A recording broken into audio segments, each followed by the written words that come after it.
Welcome to Ignite Success. I'm your host, Snowden McFall, professional speaker, author, and coach. And with me today is a very impressive young woman who is also a teacher, making tremendous strides nationwide with her children. Please welcome Amy Donofrio. Thanks for having me. That's a mouthful there. Yeah, So, Amy, one of the things that makes the work that you've been doing so extraordinary is that you've been working with what has been termed traditionally at-risk youth, and you call them at hope. That's right. So, distinguish that for us.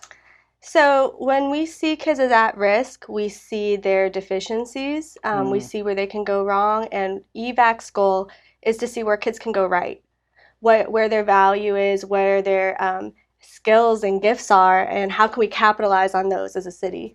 So how did this whole program get started? Oh, gosh. I think people think it's always more formal than it is, but it happened really organically.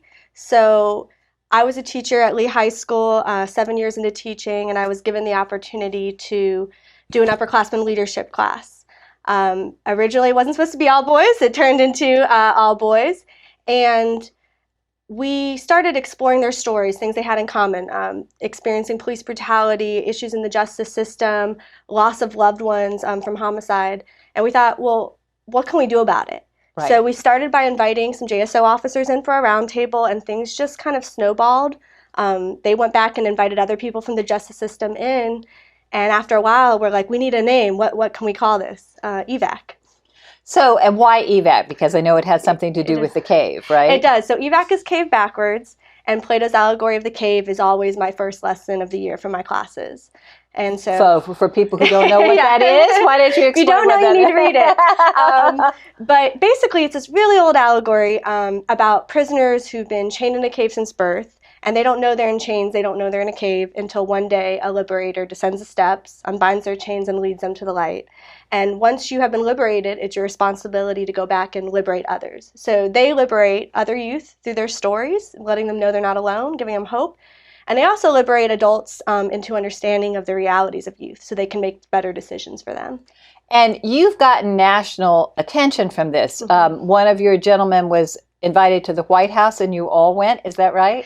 Yes, so the whole class was invited to the White House. One of the kids did testify on Capitol Hill. Which is amazing. It's so it's incredible. Crazy. A lot of them, it was their first time, even out of town. Right. And we went to the White House.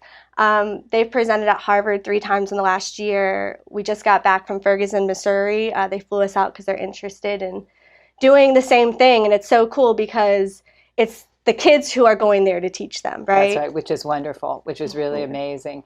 And you were at Harvard too with the superintendents, right, yourself? Yes. So every year Harvard has a gathering for all of the superintendents who graduated from Harvard, and they do a conference, and we were the keynote presenters there in May. Which is incredible. It's so inspirational. The Duval County schools should be so proud of you because you're making such a difference.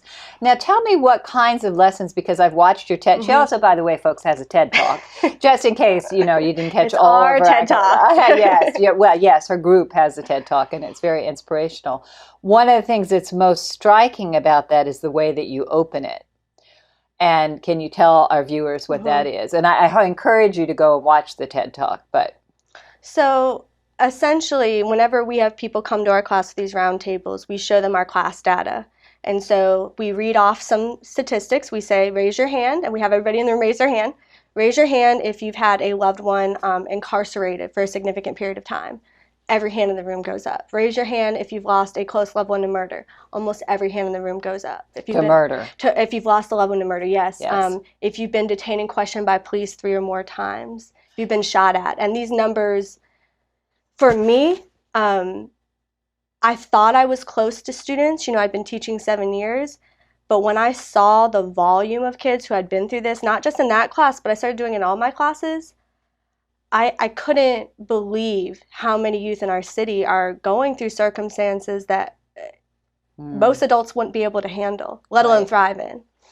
So what are your students learning in Evac, and what are they teaching when they go out to the other places and speaking about it? I think they're using how to channel the things that have caused them grief and even shame into creating change so that other kids don't have to go through the same thing. For example, one of the ones who actually went to Ferguson with us last week, his brother was murdered the summer before ninth grade, and he had a pretty positive to neutral opinion of police prior to that. But when he shares his story, he says, when the police showed up, the very first thing they said to me was not, I'm so sorry. They said, was your brother a gang member? And he said, that was the moment that I started hating police. Ooh. And so our goal with Evac is to take situations like that and go, instead of channeling this for hate, right, and resentment, how do we build bridges? How do we use this to make our city better and other kids don't go through it? So he actually gave a presentation to the JSO homicide unit on how to be more compassionate to victims' families. Yeah, it was a really positive thing. And so that's really the goal, is taking this stuff that is causing you so much pain and finding some redemption in it to make change. Which is so wonderful. Well, we are so proud of you and your group and everything that you're doing, and people can find out more by watching the TED Talk, learning more about Evac, and you have a website, right? Yes, ma'am. What is the website address? It's evacmovement.com.